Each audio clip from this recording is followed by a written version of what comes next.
I stood in my kitchen, the morning light cutting across the counter, and I held a piece of paper, a report, a scan. It showed the inside of my arteries, and for the first time in 20 years, the numbers weren't just stable. They were better. Not just better, but reversed.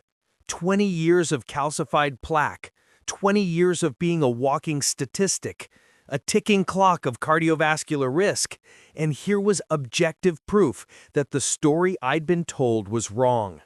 The story we are all told, that arterial plaque is a one-way street, that you can only manage it, slow it down with a pharmaceutical cocktail and a joyless, low-fat diet.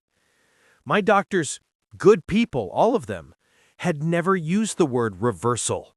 They had used words like chronic, progressive, and inevitable. And yet the human body, my body, had proven them incomplete. What I had done wasn't a miracle. It was a return to biological logic. A series of discoveries that felt like finding a set of forgotten keys to my own operating system. This journey didn't start with a new pill or a radical surgery. It started with a question. A quiet, persistent question that grew louder every year. If the body can heal a broken bone, if it can seal a cut, why can't it heal a wounded artery? This question sent me down a rabbit hole, far away from the headlines and the food pyramids, into the dense, often ignored scientific literature. And what I found didn't just change my scan results, it changed my entire concept of health. I learned that my arteries weren't just inert pipes clogging with fat. That's the plumbing metaphor, and it's devastatingly wrong. My arteries were, and are, a living, dynamic organ, an intricate web of tissue that is constantly responding to signals, to information. The plaque wasn't just gunk. It was a biological response. It was, in essence, a scar, a protective scab formed by my own immune system over a wound, an injury. And the real enemy wasn't the cholesterol that formed the patch, any more than the real enemy in a fire is the fire truck. The real enemy was the fire, the chronic, silent, low-grade inflammation that was wounding my arterial lining, the delicate endothelium, day after day, year after year. This was the first great breakthrough. Stop obsessing over the cholesterol number and start obsessing over the inflammation. Why was my body on fire? The answer, it turned out, was everywhere. It was in the processed food, yes, but not just the fat. It was the relentless flood of refined sugar and flour, a concept called glycation, which is a word I wish was as common as cholesterol. Imagine sugar molecules like tiny sticky shards of glass attaching to proteins in your blood. This process literally caramelizes your internal structures, making your flexible artery walls stiff and brittle, and punching microscopic holes in that delicate endothelial lining. The body, seeing an injury, rushes cholesterol to the scene to patch the hole. The patch becomes plaque. We blame the patch, not the glass. It's an easy-to-understand concept, isn't it? But its implications are profound. This isn't just about a sweet tooth. It's about the very texture of our blood, the stickiness of it, and how it scours our insides. If this simple metaphor is already making sense to you, if you feel that click of understanding, just tap the like button. It's a small gesture, but it lets me know we're connecting on this, that these ideas are landing. Because this was the moment the fog began to clear for me. I realized I wasn't fighting a battle against my own cholesterol. I was trying to put out a fire. And the fuel for that fire was coming from my plate, my stress levels, my lack of deep sleep. But the discoveries went deeper. I learned about these sugar burners versus the fat burners, and how our modern diet, high in constant carbohydrates, has trapped most of us in a state of being a sugar burner, meaning our bodies have forgotten how to efficiently use fat for fuel. This keeps us on a blood sugar roller coaster, which in turn keeps our insulin levels chronically high. And high insulin is one of the most inflammatory signals you can send to your body. It tells your body to store fat, it tells your arteries to stiffen, and it tells your kidneys to hold on to salt, driving up blood pressure. It was a vicious cycle, and I was unknowingly peddling it at every meal. The first step was to break the cycle, to reteach my body to be metabolically flexible. This didn't mean no carbs ever. It meant choosing the right carbs, the slow-burning, fiber-rich ones from whole vegetables, and timing them correctly, giving my body long periods, especially overnight, to dip back into its fat stores, to clean house. This process, known as autophagy, is the body's built-in recycling program, and it's one of the most powerful anti-inflammatory states we can achieve. It's free, it's innate, and it's something most of us have suppressed with our 3 meals a day plus snacks culture. It's a fundamental shift in thinking from what to eat to when and why. This journey also led me to realize how interconnected everything is. The systemic inflammation I was talking about, the one that hardens arteries, it doesn't stop there. It's a systemic fire. It's the reason our joints ache in the morning, the reason our backs stiffen, that pervasive feeling of being brittle as we age. It's all one and the same root cause. Which brings me to a quick, crucial tip for those of you feeling that brittleness, that structural fatigue in your knees, your hips, or your hands, the kind of discomfort that makes you feel older than you are. While I was focused on rebuilding my vascular health, I stumbled onto a parallel discovery for joint integrity, something that addresses the root of that specific inflammatory wear and tear, the breakdown of the very cartilage that cushions our lives. It's a specialized, nutrient-dense compound that works on the cartilage matrix itself, supporting the body's natural repair process in a way I had never encountered. It's not a mask, not a temporary fix. I can't do it justice in this short aside, but if you're struggling with that kind of daily grinding discomfort, if you feel your mobility is compromised, I urge you to look at the first pinned comment below this video. I've left a link to the one thing I found that actually addresses the mechanics and biology of joint health. It's not a painkiller, it's a blueprint for a rebuild. It was a logical extension of my own journey. You can't heal one part of the system without addressing the whole. Just a thought for those of you who need it. Now, back to that fire in our blood and the discovery that truly felt like science fiction. I'm talking about the gut. We've all heard about the microbiome, the good bacteria, but I never in a million years connected my gut health to my arterial health. The link, it turns out, is profound and direct. I learned about something called the gut-heart axis. I learned that the wrong bacteria in your gut, when fed the wrong foods, like excessive red meat combined with a poor gut environment, can produce a toxic byproduct called TMAO, trimethylamine N-oxide. And TMAO, studies are now showing, is a powerful driver of atherosclerosis. It promotes inflammation and makes it harder for your body to get rid of excess cholesterol. My doctor had never mentioned TMAO. He'd never asked about my digestion. But here was a direct link. A dysbiotic or unbalanced gut could be actively poisoning my arteries. This led me to a new obsession, repopulating my gut with the right allies. This meant a massive increase in diverse fibers, not just from grains, but from dozens of different vegetables, herbs, and spices. It meant fermented foods, things like kimchi, sauerkraut, and kefir, which are teeming with probiotic life. I was, in effect, hiring a new team of internal workers, and their job was to protect my gut lining, to manufacture anti-inflammatory short-chain fatty acids like butyrate, and to prevent toxins like TMAO from ever forming. It's amazing, isn't it? The idea that healing your heart starts in your colon. What are your thoughts on this gut-heart connection? Is this a new concept for you? Let me know in the comments below. I'm genuinely curious to hear if this is as mind-blowing for you as it was for me. But the single most actionable, why did no one tell me this, discovery was about a nutrient, a single, forgotten vitamin.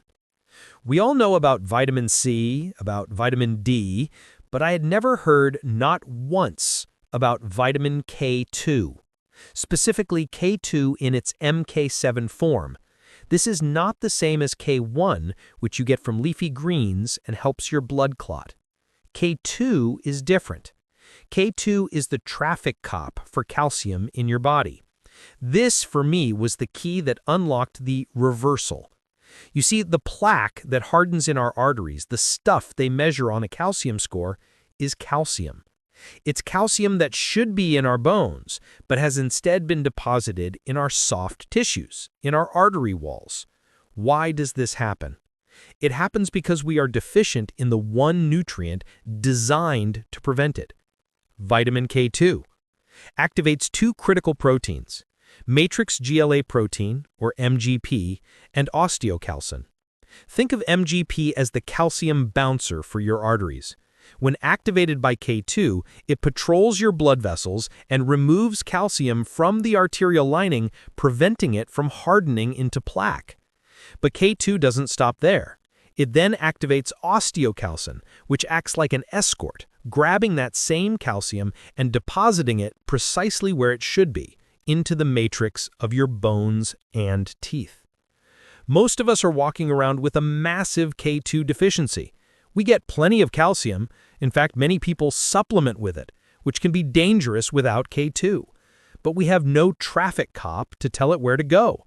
So the calcium ends up in the worst possible places: our arteries, our kidneys, our joints. When I learned this, I felt a jolt of anger, quickly followed by a profound sense of hope. Here was a mechanism, a direct mechanism for decalcifying arteries. I immediately started ensuring I had a rich supply of K2, which is found in foods that our modern sterile diet has largely abandoned. Things like natto, a fermented soy product, the richest source on earth. Certain aged cheeses, like Gouda and Brie, and the egg yolks and butter of pasture-raised animals. The animals must eat green grass to convert K1 to K2. I also supplemented with K2-MK7 to ensure I was getting a therapeutic dose. This wasn't a drug, it was a biological instruction. I was simply giving my body the missing tool it needed to clean its own house. And the scientific literature, once I knew where to look, was robust. Study after study, particularly from Japan and the Netherlands, showed a powerful inverse correlation. The more K2 people consumed, the less arterial calcification they had, and the lower their risk of heart disease. It was stunning. It was simple, and no one had ever told me. This journey, this deep dive, is what this channel is all about. We're not about surface-level tips. We're about finding the root cause, the biological logic. If this is the kind of deep, actionable information you've been searching for, this is your invitation to join our community. Hit that subscribe button and ring the bell, because we are pulling on these threads every single week, and you don't want to miss what's next. Now, K2 was a superstar, but it didn't work alone. It needed a partner, and that partner was magnesium. If K2 is the traffic cop, magnesium is the maestro of the entire orchestra. It's a relaxation mineral. It's involved in over 300 enzymatic processes in the body. It helps your blood vessels relax, which directly lowers blood pressure. It helps your body maintain a steady heart rhythm. It's crucial for insulin sensitivity, helping to fight that sugar fire I mentioned. And critically, it's a cofactor for both vitamin D and K2 activation. You can be taking all the K2 in the world, but if you're deficient in magnesium, and over 80% of us are, your body can't properly use it. It's like having the key but not being able to get it into the lock. I learned that our soil is depleted of magnesium, our water is filtered, and our stress-filled lives burn through magnesium like a furnace. So I started consciously seeking it out, dark leafy greens, spinach, Swiss chard, almonds, pumpkin seeds, dark chocolate. I also supplemented with a highly absorbable form, magnesium glycinate, before bed. And the change was palpable. My sleep deepened. My baseline anxiety, that constant hum of stress I'd lived with for decades, grew quiet. I felt a sense of calm that I hadn't realized I was missing. I was simultaneously calming my nervous system and potentiating my heart-healing K2 protocol. This is the elegance of the body. Everything is connected. You can't just treat the artery in isolation. You have to treat the system. Another piece of this puzzle was light. Yes, light. I had always thought of sunlight as a risk, something to be blocked with SPF 50. But I learned that sunlight, specifically UVB on the skin, is our primary way of manufacturing vitamin D. And vitamin D isn't just a vitamin, it's a potent steroid hormone that controls thousands of genes, including genes related to inflammation and immune function. But the discovery went beyond D. I learned that sunlight, especially morning sunlight, entering your eyes without sunglasses for just a few minutes, sets your circadian rhythm for the entire day. This circadian clock, this 24-hour cycle, governs everything. Your sleep-wake cycle, your hormone release like cortisol and melatonin, and yes, your metabolism. When your circadian rhythm is disrupted by late-night blue light from screens, by inconsistent sleep schedules, your whole system becomes inflamed and inefficient. Your insulin sensitivity plummets, your hunger hormones go haywire, and your body's repair processes, which are supposed to happen at night, are completely derailed. Simply by walking outside every morning, rain or shine, and getting 10 to 15 minutes of real, unfiltered light, I was sending a powerful wake up and align signal to every cell in my body. It costs nothing, and the research shows it's as powerful as many medications. But there's another kind of light, or rather another wavelength, near-infrared light. I learned that this invisible light, which you get from the sun, especially at sunrise and sunset, and from incandescent bulbs, has a profound effect on our mitochondria, the power plants inside our cells. This light can penetrate deep into the body and help your mitochondria produce energy, ATP, more efficiently and also produce melatonin inside the cell, which acts as a master antioxidant right at the source of oxidative stress. It sounds like science fiction, but it's a burgeoning field of photobiomodulation. For me, it was as simple as switching out my harsh LED bulbs for an old-fashioned incandescent one at my desk and spending a few moments just soaking in the morning sun. I was healing my arteries with light. And then there was the elephant in the room, stress. I had always managed my stress, which meant I was very good at ignoring it, at powering through. I wore my busyness as a badge of honor.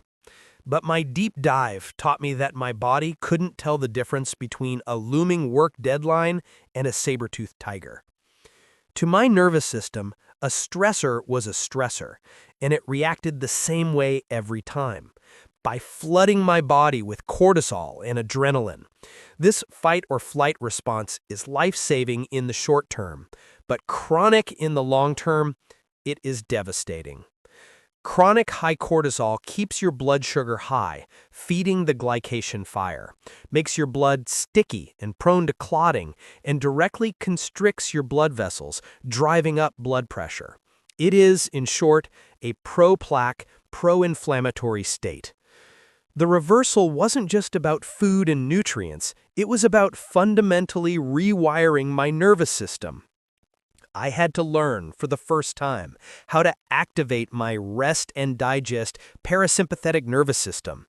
This wasn't some woo-woo luxury, it was a biological necessity. I found it in the most unexpected place, my breath. I learned about box breathing, inhale for 4, hold for 4, exhale for 4, hold for 4, and cyclic sighing. Just 5 minutes of slow, deliberate breathing could measurably shift my heart rate variability, or HRV, a key metric of nervous system balance. I learned that a high HRV is a sign of a healthy, adaptable, resilient nervous system. A low HRV is a sign of chronic stress and a major predictor of cardiovascular events.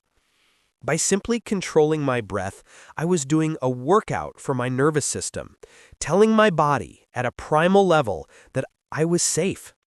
This, combined with my new magnesium protocol, changed my sleep. And deep sleep is when the real magic happens. That's when your body performs autophagy, that cellular cleanup, and when your brain's glymphatic system, its own waste disposal network, activates to clear out toxins. I had spent 20 years trying to fix my plumbing and had never once considered that the solution might be as simple as breathing and sleeping correctly. It's almost insulting in its simplicity, isn't it? If this idea of nervous system hygiene is hitting home for you, if you too have been wearing your stress as a badge, just drop a "me too" in the comments. It's a powerful thing to acknowledge, and it's the first step to changing it. So let's recap this forgotten protocol. We have 1. Starving the inflammatory fire by controlling glycation and insulin, fixing the food. 2. Repopulating the gut to fix the gut-heart axis, fixing the microbiome.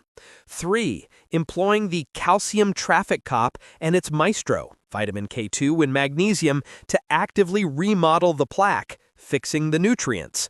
4. Aligning our internal clocks and power plants with natural light, fixing the environment. 5. Shifting from fight or flight to rest and digest, fixing the nervous system. Not one of these things was a pill from my doctor. Not one of them was a magic bullet. It was a systemic shift. It was about removing the insults, the sugar, the stress, the bad light, and adding back the instructions, the K2, the magnesium, the fiber, the breath work. The human body is a self-healing, self-regulating marvel. It doesn't want to be sick. Plaque is not a disease, it is a symptom. It is the body's intelligent, albeit misguided attempt to protect itself from a hostile environment, an environment we create. When I changed the environment, the body in its infinite wisdom began to change the response. The plaque was no longer necessary. The fire was out. The body could now turn its resources from defense, inflammation, to repair, remodeling. That scan, that piece of paper I held in my kitchen, wasn't a miracle. It was the logical outcome of applying the right inputs. It was the result of seeing my body not as a faulty machine, but as a living, responding, regenerating garden. I had stopped planting weeds and started nourishing the soil. And of course, the garden began to bloom. This is the story my doctors never told me. They were trained in pathology, in what pill for what ill. They weren't trained in systemic health, in the intricate, interconnected web of biology. But this information is out there. It's in the science, it's in the data, and now it's in your hands. This journey of discovery isn't over for me, and I hope it's just beginning for you. It's a fundamental shift in how you see yourself from a patient to the steward of your own biology. The power to change this narrative is, and always has been, right inside you. You just needed the correct instruction manual. And one of the most critical parts of that manual is understanding the signals your body sends when that system is under pressure. Plaque is a late-stage sign. The early signs are much quieter. This entire conversation about inflammation, stress, and systemic imbalance leads directly to one of the most common and most silently dangerous of those signals. That's why the next video I want you to watch is one we've prepared on the silent symptoms of high blood pressure. It's not just about the cuff number. It's about the subtle whispers your body sends long before it becomes a roar. Understanding your plaque and understanding your blood pressure are two sides of the same coin. They are both downstream effects of the same systemic fire. Click on the video that's popping up on your screen right now. Let's continue this journey together, let's keep pulling on these threads, and let's learn to listen to our bodies before we need a diagnosis. Thank you for spending this time with me. I'll see you in the next video.